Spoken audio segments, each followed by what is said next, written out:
हमारे बाप दादा पुरखे तब नहीं डरे तुम्हारी उस तलवार से, तो आज हम तुमसे डरेंगे।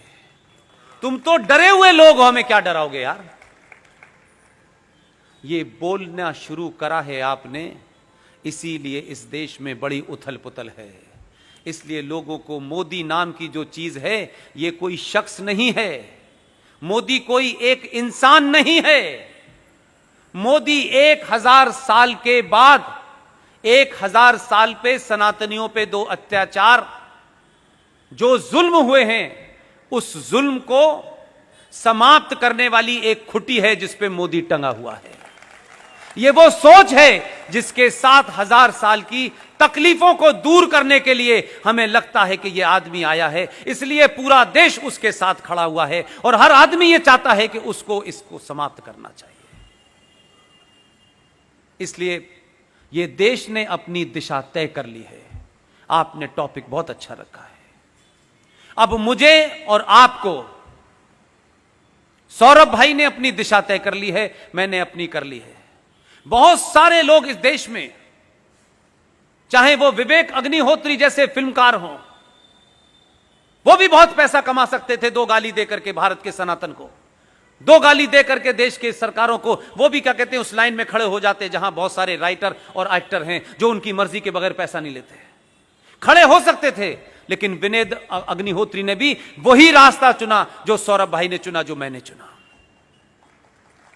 और उन्होंने रास्ता चुना इसलिए एक पिक्चर बनाई जिसका नाम है ताशकंद फाइल। वो देश की पहली ऐसी पिक्चर है जिसमें स्क्रिप्ट नहीं लिखा गया है, सारा डॉक्यूमेंटेशन है। कोई अपनी तरफ से उसमें नैरेटिव पैदा नहीं, सिर्फ डॉक्यूमेंट के आधार पर। और ये डॉक्यूमेंट भारत से और पूरी दुनिया से लाके बनाए गए। वही शख्स फिल्म बना रहा है, कश्मीर फाइल। आप सब लोगों से मेरी विनती है, ऐसे लोगों को आप कैसे ताकत दे सकते हैं, यह आपको तय करना है।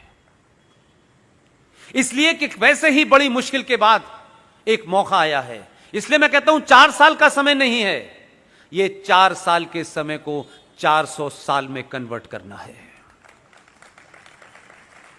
बहुत पैसा आपने कमाया होगा, बहुत रुतबा कमाया होगा, कोई याद नहीं रखता है।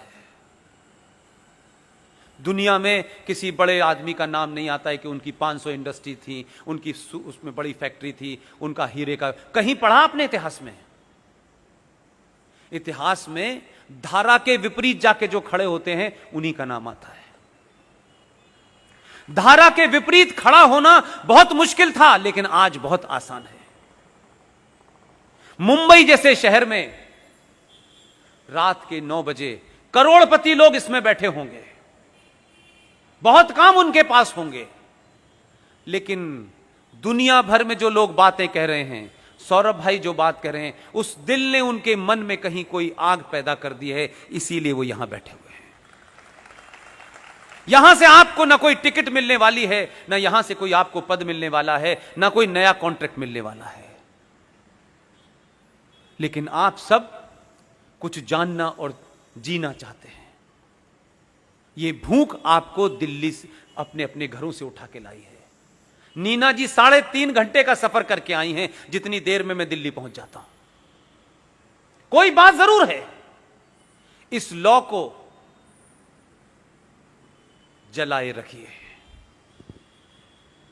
यह समय कम है, लड़ाई बहुत है।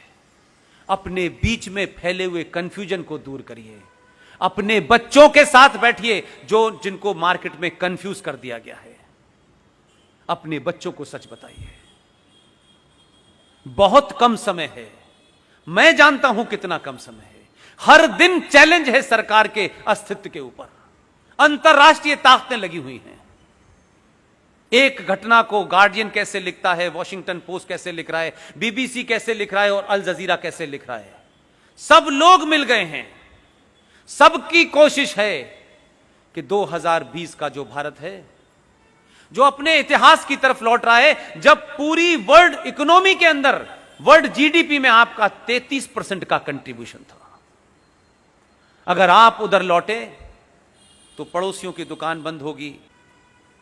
मैं सिर्फ आपसे फिर आखिरी बार यही विनती करूंगा कि आप सबको बिना किसी छोटा बड़ा ऊंच नीच के राष्ट्र के लिए आप खुद क्या कर सकते हैं, और यह कहना बंद कर दीजिए मोदी पॉपुलेशन पे बिल कब लाएगा, नसबंदी कब करेगा, ये कब करे। वो जो कर रहा है उससे ज्यादा स्पीड से कोई देश का प्रधानमंत्री नहीं कर सकता,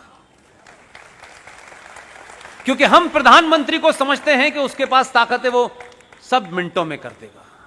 1000 साल की गंदगी है और अंदर से चैलेंज है। पाकिस्तान, बांग्लादेश, ईरान और चाइना से चैलेंज नहीं है भारत को। जब भारत की आर्मी के चीफ ने यह कहा कि 2 फ्रंट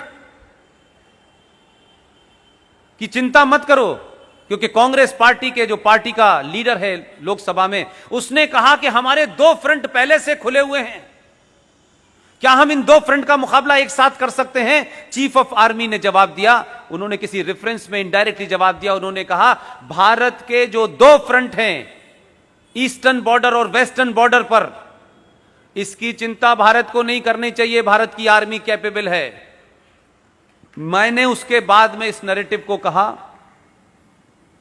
भारत का एक तीसरा फ्रंट है जिसकी ज्यादा चिंता करनी चाहिए। यह तीसरा फ्रंट भारत के समाज में घुल मिल के बैठा हुआ है, जो कहता है हम भाई भाई हैं। अभी भी आपको भाई भाई का फर्क नहीं पता चल पा रहा। भाई तो पाकिस्तान कराची में रहता है, यह भाईचारा, भाई का पता चल गया, चारे का पता चल गया। यह गंगा जमुना तहजीब यह कहां मिलती है। हम सदियों से साथ रह रहे हैं, यह मुझे समझ में नहीं आ रहा कि कहां पे रह रहे थे। इस नैरेटिव से बाहर आइए, अपने होने का एहसास कीजिए। इसलिए मैंने कहा कि सनातन के लोगों को कभी हथियार उठाने की जरूरत ही नहीं है। आपने तो 2 भेजे हैं, तब अल्लाह से यकीन हट गया है। आप तय करें, हमारे निजी स्वार्थ कुछ भी हो, हमारी आपसी अनबन कितनी भी हो, लेकिन हम दिल्ली पे उसी को बिठाएंगे जो 5000 साल पुरानी सभ्यता और सनातन राष्ट्र को बचाने के लिए काम करेगा। उसकी जात क्या है, उसकी पार्टी क्या है, वो क्या खाता है, वो क्या पीता है, ये हमारा एजेंडा नहीं है।